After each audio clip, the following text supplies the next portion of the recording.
developments and interesting cases throughout the city in the last couple weeks.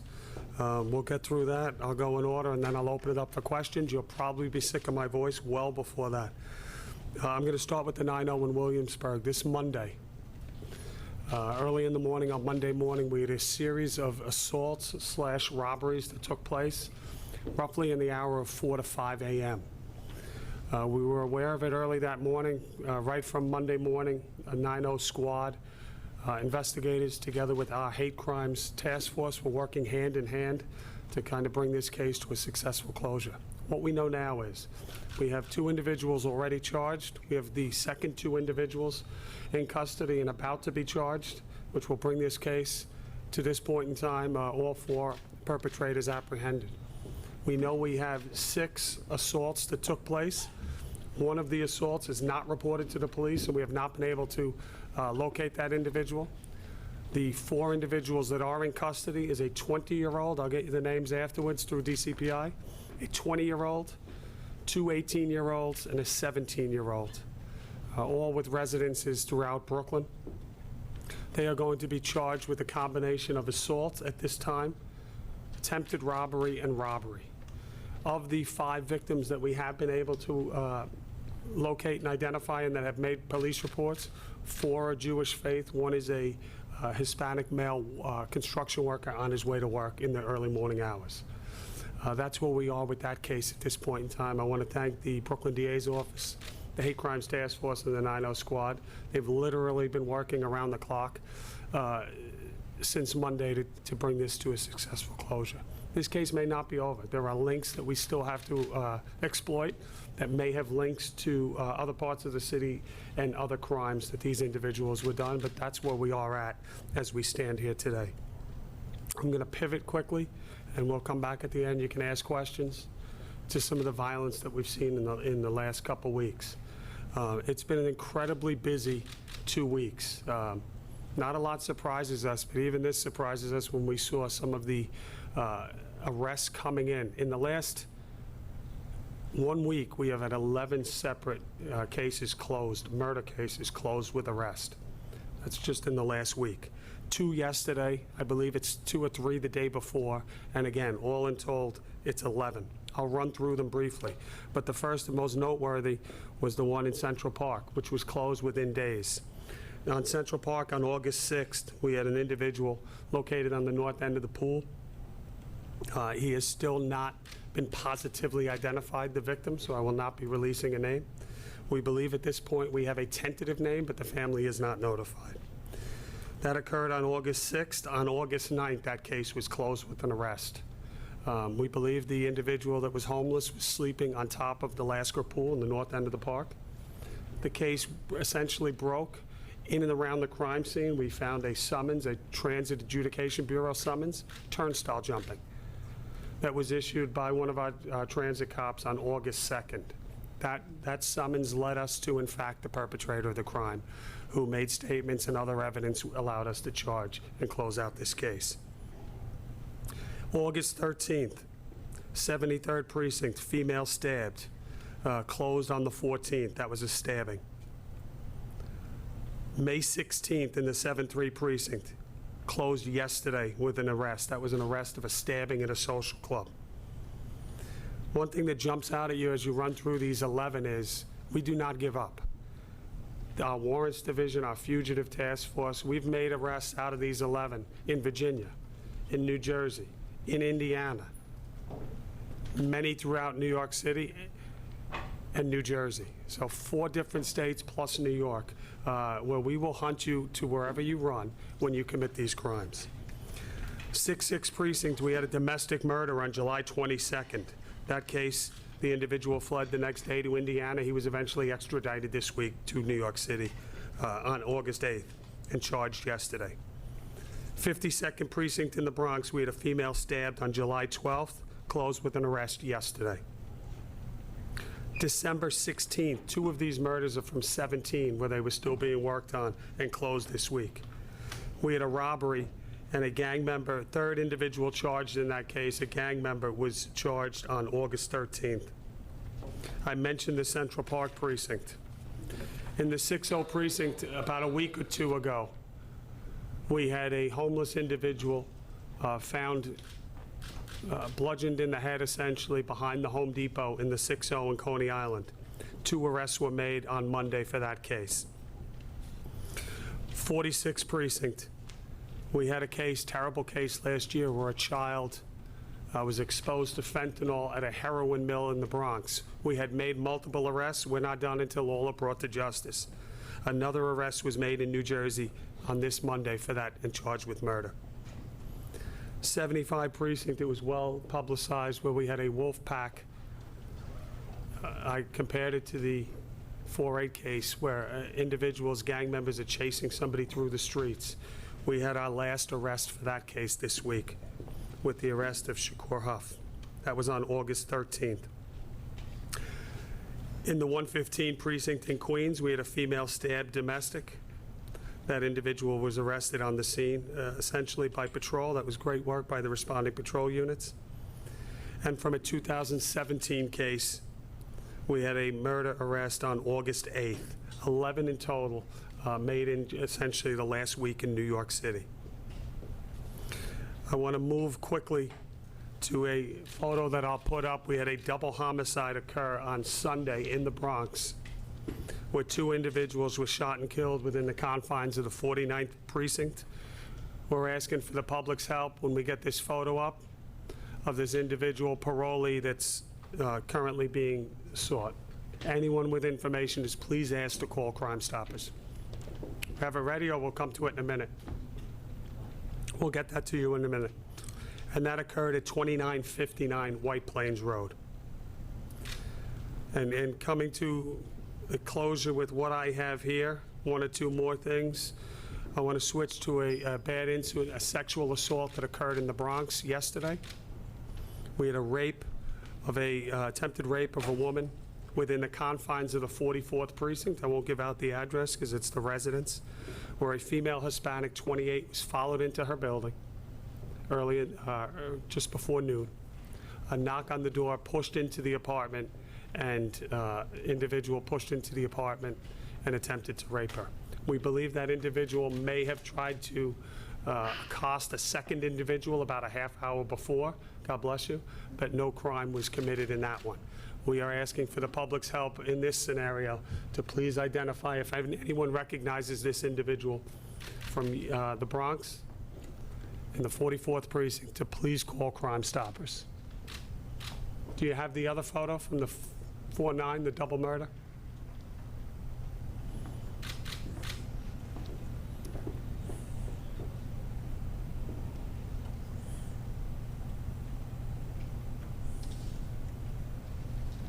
So this is the individual, Harry Bellin, that is wanted. He is a parolee that is wanted for the shooting that occurred within the confines of the 49th Precinct this past Sunday. Again, anyone with any information, please call Crime Stoppers, and let's together get this dangerous individual off the streets. Finishing up, one last, again, we talked about violence, we talked about some of the sexual assaults. This is an individual, causes us great worry. He is under arrest. This is Tyler Lockett. We're asking any victims that may be out there, and we believe there may be other victims, to please come forward. Tyler Lockett was arrested in January of this year for a burglary. He was also arrested for a robbery, which was essentially a home invasion. He spent 6 months in jail. He was released on July 23rd, and within a week of him being released, actually within 3 days, went on a spree of sexual assaults in New York City. He is now under arrest. He is incarcerated. He's being charged with already 2 separate assaults that occurred in Brooklyn. We also hopefully will be planning on charging him on several that occurred in Manhattan in the 9th Precinct, but there may be more. So anyone with any information regarding Mr. Lockett, or any other victims that may be out there regarding Mr. Lockett, please, please come forward. And I will open it up to questions.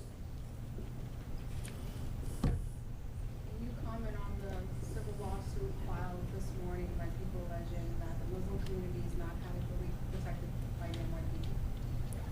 NYPD? I'm going to, what I'll say there is we have what I would call the largest hate crimes task force in the country. I'm proud of the work that they do day in and day out, and I'll leave it at that. I think this might be related, but the Yep. case of Rehana Al-Hanafi, who was stopped in her car and asked to be, she's a Muslim woman, asked to be searched by women, but was instead thrown down by men onto the floor, she claims, and that they used excessive force, and she has a hairline fracture, and she's alleging excessive force as well as bias. Do you have a comment? I do not, I am not familiar with that case. The scenario that you just outlined to me sounds like a case that would be investigated and referred to Internal Affairs or Civilian Complaint Review Board, so I'll leave it at that. And Ashley? about the case, how was he connected to these crimes that he's charged with and suspected of elsewhere in Manhattan? Is it a modus operandi? Is there actual physical evidence linking him to this? Yeah, that's a good question. In terms of the modus operandi, we're seeing a definitive pattern here of women walking home alone late at night and being followed into their buildings. We have several assaults that take place before the woman walks into the building, but most of the assaults are taking place inside a building where somebody goes home, goes into their apartment.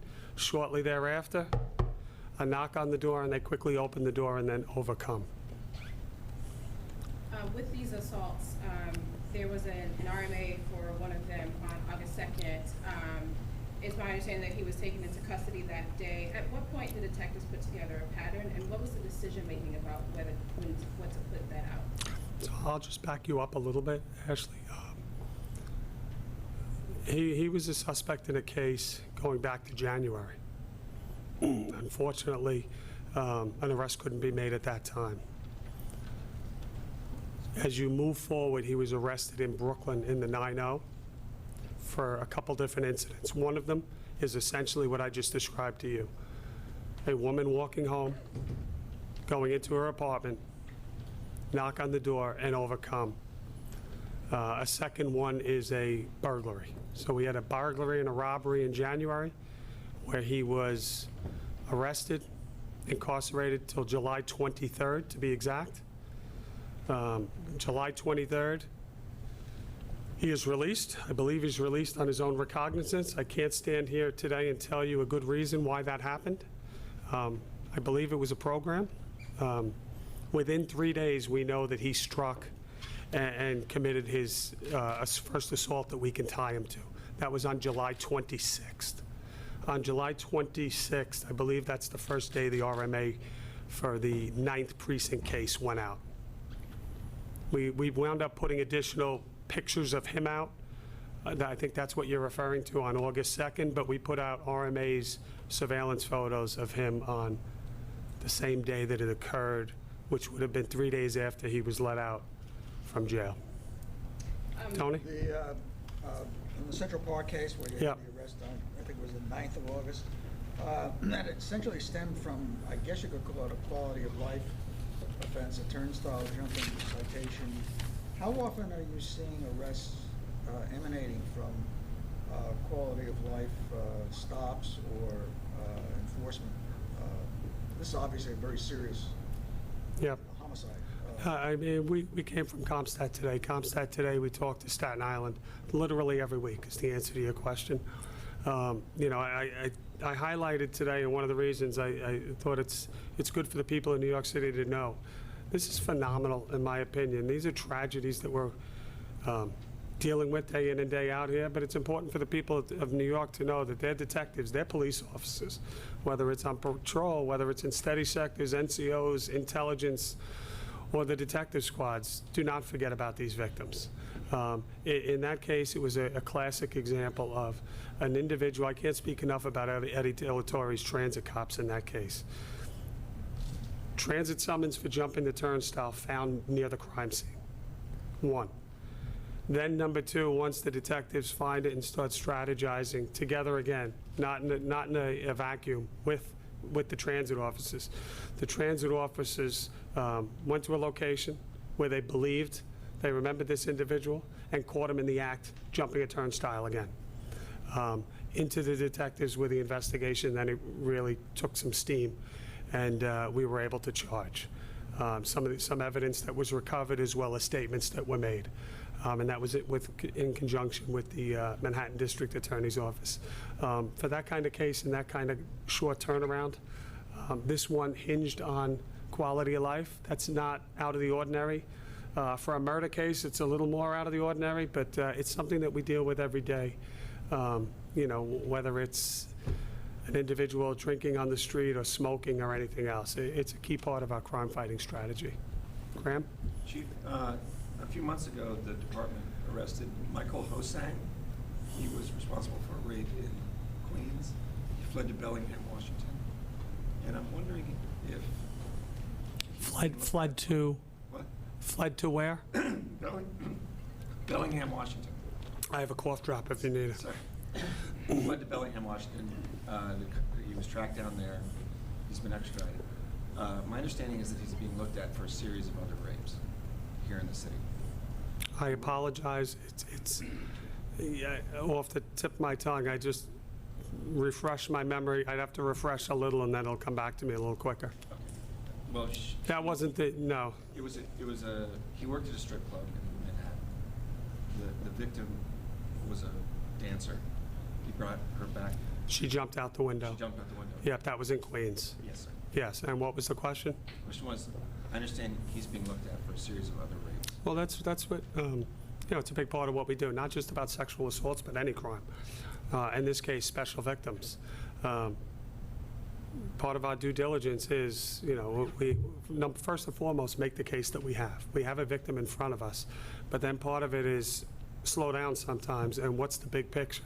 How do we go back? How do we start looking at old complaints? If you look at the case last night in the 4-4, terrible situation where the woman is essentially opening the door. I think it was 11:50 in the morning, and the last thing she expected was to have the door pushed open and some person jump on top of her and starts to rip her clothes off. We believe, in looking at other cases just last night, we'll continue on from there, that we have them approaching another person last night, where thankfully it didn't escalate into that.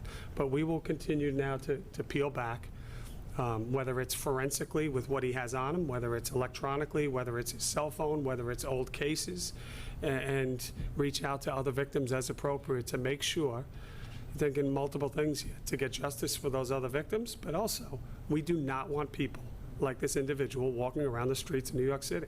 I mean, it's inexcusable while Tyler Lockett was walking around on the streets.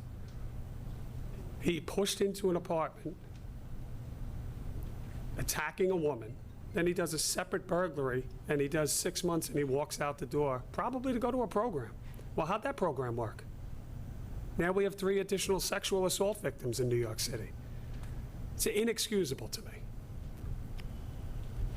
With the non-police officer taking his life yesterday, could you comment on the uptick of police suicides in the NYPD, and also the important news that Thrive NYC pulled out of a program to help train officers in dealing with mental health and counseling next week?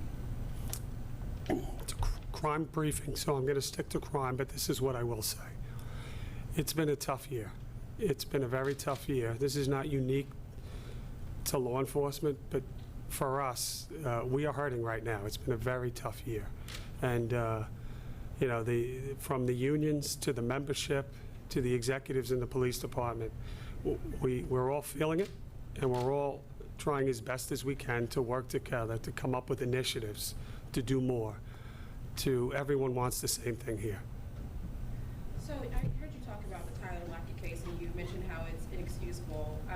The January assault that he is a suspect in, the victim did come to police and report her assault, and she was told that her name would become public and she'd be in the media, and she backed out of cooperating with the investigation. Is that what detectives are supposed to tell victims? And also, why wasn't that case investigated? It was a stranger rape, even without her cooperation. Yeah, the case actually was investigated, January. Talking about the 9th precinct, you are correct. that the individual backed out of the investigation. That doesn't stop the investigation. There's been a great bit of work done. I won't get into all of it here, in collecting additional evidence that has come forward post that decision. But this is something that we deal with these cases at times where we want to be victim-centric. We don't want to push victims. We allow victims to step out of the process. Ultimately, the district attorney needs a willing participant in the investigation, and that's something that we constantly try to nurture, train to develop, because obviously it's in our best interest, and first and foremost, we want to get this dangerous person off the street. I think that very week that occurred, roughly, or that month, was when he did the additional crime in the 9-0 precinct, which put him in jail for the 6 months until he was released.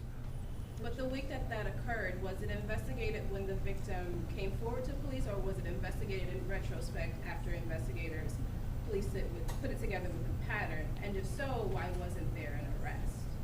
I think I just answered it. When there was a 9th precinct rape made, it was investigated quite thoroughly, multiple pieces of evidence collected, but at the end of that process, the victim chose multiple times to step out of the process, and that's something that we're still in contact with that victim to see if they're willing to go forward now. The Jewish men that were assaulted and robbed, initially that was being investigated as a crime, but when the 2 individuals were arrested, they were not charged that way. Why the change? Yeah, well, it's still actually being investigated as a potential hate crime. It's a little unique situation where our hate crimes investigators from the get-go were working hand in hand, literally out with canvases, interviewing people, part of the interview process with the 9-0 squad. But at the end of the day, ultimately, we have to prove a sustainable charge. We're not there yet, but I wouldn't categorize that as the end of the story. There were consultations made with the Brooklyn DA's office last night with their hate crimes higher-ups, if you will. But the appropriate charge at this point in time, we feel, and we're all in agreement, is the attempted robbery, the robbery, and the assault. That is not to say that may change. And that could change as early as today, quite frankly. And just because the initial 2 were charged with something doesn't mean other charges could be added. But we have to be able to prove it. There will be some forensic evidence that may change the dynamic. There's statements that could change the dynamic. There's follow-ups that will be done. But I will say that of the 5 victims that we have, one was a male Hispanic, and what I didn't delve into, but there is connection, I believe, to other incidents throughout New York City. And in those other incidents, it is situations where it is minority victims and not Jewish. So there's a lot to this, but we will examine everything, and we think at the end of the day we'll build a prosecutable case. Ultimately, that's what we have to do, and we'll do it hand in hand with the district attorney. John? Sir, on the issue of sex crimes, in the Epstein case, has the New York City Police Department received any complaints from a woman saying that there was an incident that took place in the Manhattan townhouse or elsewhere in your jurisdiction after that plea agreement was reached in 2008, 2010?